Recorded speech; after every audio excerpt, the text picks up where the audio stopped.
Hallelujah. Ujambo mtazamaji na karibu katika ujumbe wa siku ya leo. Jina langu ni Pius Mwiru Maula. Naendelea kuwashukuru wote mnaofuatilia na kutazama jumbe hizi. Naamini kwamba zimekuwa za baraka kwenu. Leo nimekuletea ujumbe wenye kichwa The Enemy of Establishment. Adui mkubwa wa kudhibitika, ama adui mkubwa wa kuanzisha jambo na likaweza kusimama. Naamini kwamba ujumbe huu utakuwa wa baraka kwako, na hivyo basi nakukaribisha tuandamane pamoja na tubarikiwe pamoja. Karibu. Jina nilipendalo jina. Establishment ni kusimamisha ama kuanzisha jambo na kulidhibitisha. Adui mkubwa sana wa establishment ni kuwa na option zaidi ya moja, ni kuwa na multiple options katika meza yako ya maamuzi. Unapoamua kile utakachofanya, unapoamua kile utakachofuata, you have more than one option. Katika muktadha huu ama in this concept, tunaweza sema you are rich with options. Mtu ambaye who is rich in options ni mtu ambaye pride ndani yake it is evident. Ni mtu ambaye ni arrogant and rude, sababu anajua if option A will not work, I'll go for option B. He is careless. He or she doesn't care because he knows if this one will not work, I'll go for the next one. Ni kama mtu ambaye anataka kuasha moto na ako na kiberiti na imejaa, iko na sticks nyingi. Hakuangi careful, but find yourself in a situation whereby ni usiku na uko na kiberiti matchbox yenye iko na only one matchstick. You'll be very careful usipige vibaya ikose kuwaka. But for this man mwenye ako na option nyingi, matchbox imejaa, he doesn't care, he is careless. By default he is careless. Consequences za kuwa na huu utajiri, they are not good. Umewahi kuta mtu anasema mimi Mungu asiponisaidia. Kwetu kuna mahali mtu anaenda kununua nguvu za kufanya biashara yako iende vizuri. Huyo mtu he is rich in options, na hivyo hata kudumisha imani itakuwa ngumu sana. Na Mungu anatuita tufanye Kristo kuwa the only option. Iwe ni kama uko na a matchbox yenye iko na only one stick, and that is Jesus Christ. But if you have 1,001 options, I tell you, not be established in faith, you will not be established in life, and there are higher chances za amount to nothing in this life. And if you are very lucky, you will accomplish very little compared with what you could have accomplished if you settle down to one option. Kuna mambo mengine katika maisha hautakubaliwa kuwa na alternatives. Moja ni imani, ya pili ni ndoa. You cannot worship God alternatively. Neither can you have an alternative marriage. Hizo ukishachagua umechagua. Lakini kuna zingine kama ajira, that is employment, biashara, talents. Kuwa na gifts nyingi ama talent nyingi sio vibaya, but have a plan. Give them priorities. It is good you pray for God, that God will give you direction, will lead you to which one you'll start with. And now start a journey, establish them one by one, and I tell you you'll be successful. Kuna hadithi moja ambayo tulisimuliwa zamani, tukaambiwa fisi anapenda nyama sana. Na siku moja akafuata barabara, akasikia kuna mahali kumepikwa nyama. Na alipoifuata hiyo barabara ikiwa moja, akafika mahali barabara ikawa imegawanyika. Kukawa na makutano ya njia, akawa it is either a follow the right way or the left way. Na sababu hangetaka kuachilia njia moja ya hizo mbili, it is said ya kwamba aliweza kupanua miguu yake ili apite right na apite left, zisimpotee zote. Na inamsemekana fisi aliangamia hapo sababu alipanuka na akafa. Aliangamia kwa sababu hakuwa na uamuzi mmoja, hakuwa na option moja ambayo alikuwa amekata kauli ya kwamba nitafuata this only one option mpaka mwisho. Biblia inasema in Ecclesiastes 9:10 ya kwamba whatever you find to do, do it with all your might. Biblia inasema a double-minded person can receive nothing from God. Kuna mama mmoja alikuwa ameolewa, wakakosana na mmewe, na akaambiwa wewe nitakufukuza urudi kwenu. Yule mama akasema, unafikiria mimi naweza fika stage kama sijapata mtu mwingine? Mimi siwezi fika stage kama sijapata mtu mwingine. Na mzee akamwambia, unafikiria hata ukienda nyinyi ni 12 kama wanafunzi wa Yesu, utatoka na kesho ukirudi utakuta mwingine anaosha nguo pale nje. Hii inamaanisha wote wawili licha ya kwamba wanaishi pamoja, kila mtu ako na options zingine. In case huyu akienda, mwingine anaweza ingia. Kuna Jane mahali fulani, kuna Nancy mahali fulani, kuna Blayo mahali fulani, kuna Deno mahali fulani ambao wanaweza kuja na wafit those rooms. Ni vigumu sana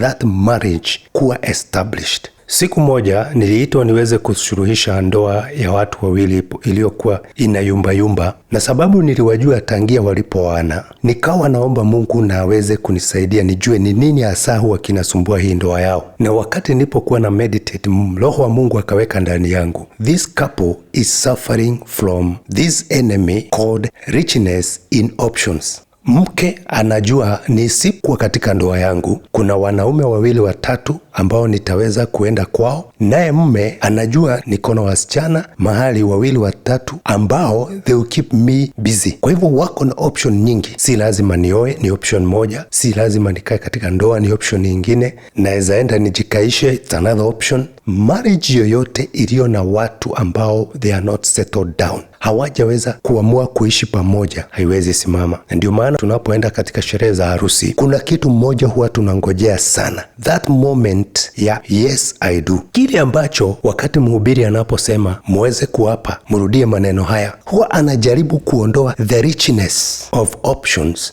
kwenu nyinyi wawili. Munaulizwa, je, Jane, umekubali Francis awe mke wako wa pekee wa doa, awe mume wako wa pekee wa doa, na muishi na yeye milele? Najua umewahi tembea na means ya public, that is umewahi tembea na matatu. Ukifika pale kwa booking office yao, wanakuambia matatu ndio hii, na wanakuambia lipa uingie ungoje. Wanajua wakikwambia uingie ulipe wakati gari inatoka, uko na option nyingi. Unaweza ona imekaakaa, utoke uende ulipe ingine, another sako, na hivyo basi watakupoteza. Na ili wasikupoteze, they make you pay ili wakutoe kwa hizo many options. Utakapolipa tu, hata utaambia mtu nakuja na gari sako sababu tayari ushalipa. Na unajua sasa ukishalipa hauwezi toka, sababu ukitoka utapoteza pesa zako. Na hivyo ndivyo maisha yanafaa, especially kwa ndoa. Ukiingia, kubali kulipa na useme hii ndio gari inanipeleka mpaka mahali naenda. Suluhisho la adui huyu mkubwa wa establishment: priority, narrow down and then focus. Chagua utaanza na nini, narrow down to that specific choice and focus. Umewahi kuta mtu ambaye ameajiriwa na ako na other options, anaweza enda kazi mahali pengine, hata mwajiri wake akimpigia kelele kidogo, anasema si lazima nifanye hii biashara, unafikiria hii kazi yako ndio inanidumisha? Analipuka, unashindwa ni nini? Ni tajiri ya moyo, ndani yake ni tajiri sana, na kwa hivyo hawezi nyenyekea. Anasema hata nitaresign, si lazima. Hata anaweka vitu chini na anatoka na anaenda. Lakini ukiwa na maono, utakuwa na one goal to accomplish with that employment, na utasema siwezi enda kama sija accomplish this goal. Na ndio unakuta kuna watu wengine wanakaa katika ajira fulani, yule boss si ati ni mzuri, but anavumilia sababu anajua I have some goals nimeweka katika hii ajira, ya kwamba nitakapokuwa ninamaliza hii ajira nitakuwa nimenunua kitu fulani, nitakuwa nimemaliza kulipa loan, nitakuwa nimemaliza kujenga. Hivyo basi hata kuwe na kelele hawezi toka, sababu hana option nyingine, I have to be here.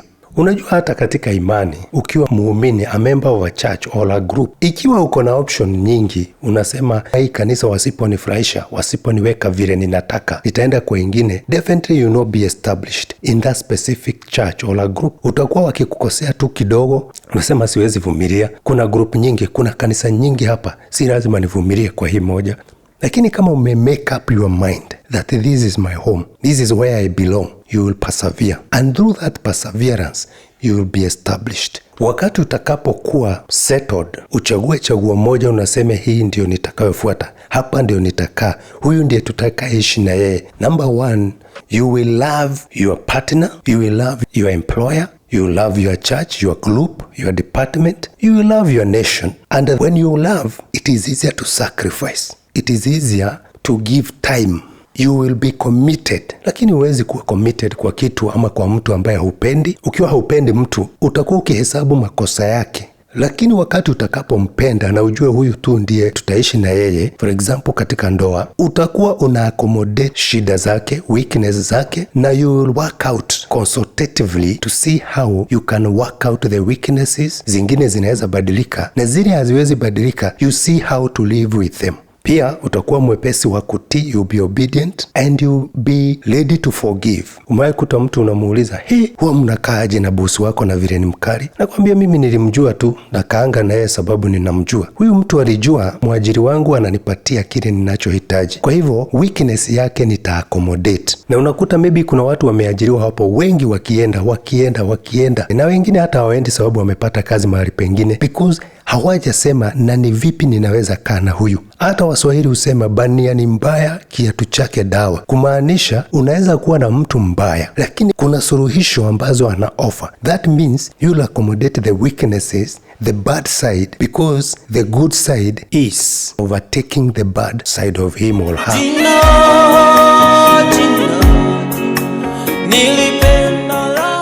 Let me tell you, Mungu anaweza kukuruhusu take 20 years kukuondoa katika utajiri wa kufikiria ya kwamba your wife is not good, your husband is not good. Uzunguke, you sample out the options zote ulikuwa nazo, alafu baadaye ukute hakuna option ambayo imefanya kazi automatically, then you come back. Umeona watu wametengana, wamedivorce, and after 10-20 years wanakuja pamoja. Kwa sababu gani? Yule aliyekuwa na utajiri, ama wote kama walikuwa na utajiri wa options, wamezijaribu zote na wamekuta hakuna option inafanya kazi automatically. Wakasema hata ni heri niende nikae na yule mke wangu, hata ni heri niende nivumilie yule mume wangu. But you see, you have wasted a lot of time, energy, resources and years. Hata katika ajira kuna mtu anasema wacha nitoke kwa huyu boss niende kwa boss mwingine. Unazunguka kwa waajiri kama 5 ama 10, baadaye unasema fulani naona alikuwa mzuri. Bona usivumilie, you work out the problems, you accommodate them. Nilishuhudia mfanyikazi ambaye walianzisha kampuni na bosi wake akiwa ameajiriwa kati ya wale wafanyikazi wa kwanza katika ile kampuni, na wakafanya kazi kukiwa na hali ambayo haikuwa nzuri. The environment, it was not conducive. Ilikuwa ni ile badala utumie kijiko kukulia, unatumia mkono sababu hakuna kijiko. That situation you can imagine in a company.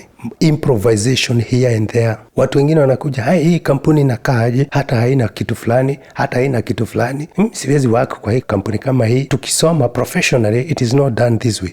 But sababu ile kampuni ilikuwa inaanza, they had to improvise. Yule mfanyikazi akavumilia.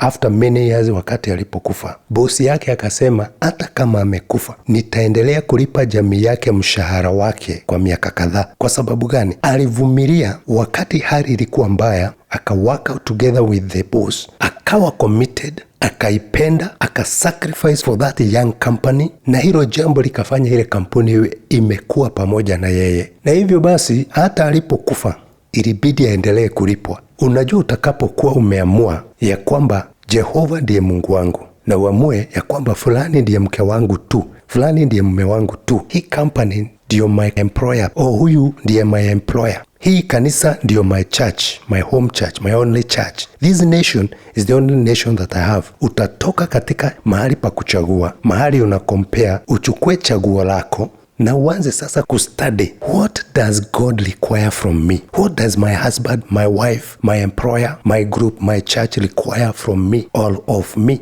What am I supposed to do to better the relationship between me and my church, between me and my friend, between me and my wife? You start doing exactly that. Watu ambao wako na vipawa mingi, who have multiple abilities, multiple talents and gifts, they hardly make it. Why? Sababu they have richness of options. Anajua nisipofuata my talent ya kupika, nitaenda ya kucheza mpira ama ya A or B or C or even D. Na hivyo basi anakosa kuwa focused, anakosa kuchagua moja na kuifuatilia. And by the end of the day, ana waste time, ana delay, and finally he may amount to nothing. Omba Mungu akusaidie to narrow down. Ujue ni gani utaanza nayo, utafuata gani, and then be focused. Make sure that you establish them one by one, and I assure you, you succeed. Ukiangalia nations ambazo ziko na only one resource, they are doing very well economically. Africa with 1,001 resources, we are poorer than nations with only one resource, like the Arab nations. These nations, they have only one major resource, which is oil, and they are doing tremendous. Na nikiangalia nafikiria ndio hata Yesu alisema tajiri ni ngumu sana kuingia katika ufalme wa mbinguni, sababu ako na choices nyingi. Uko na choice ya kufuata Yesu, uko na choice ya kufuata Mungu wa kwenu, uko na choice ya kwenda kwa imani wengine ulisikia. You are not settled. Making up your mind and having one choice ni baraka kubwa sana, na ni baraka kila mmoja wetu tunafaa tuombe, that may God help me to make up my mind. Jina nilipendalo jina. Bwana na tusaidie ili kufanya maamuzi bora na yanayofaa katika maisha yetu. Nashukuru kwa sababu ya kutenga muda wako na kusikia ujumbe huu. Naamini umekuwa baraka kwako. Shalom, shalom, shalom. Jina nilipendalo jina Yesu, jina tamu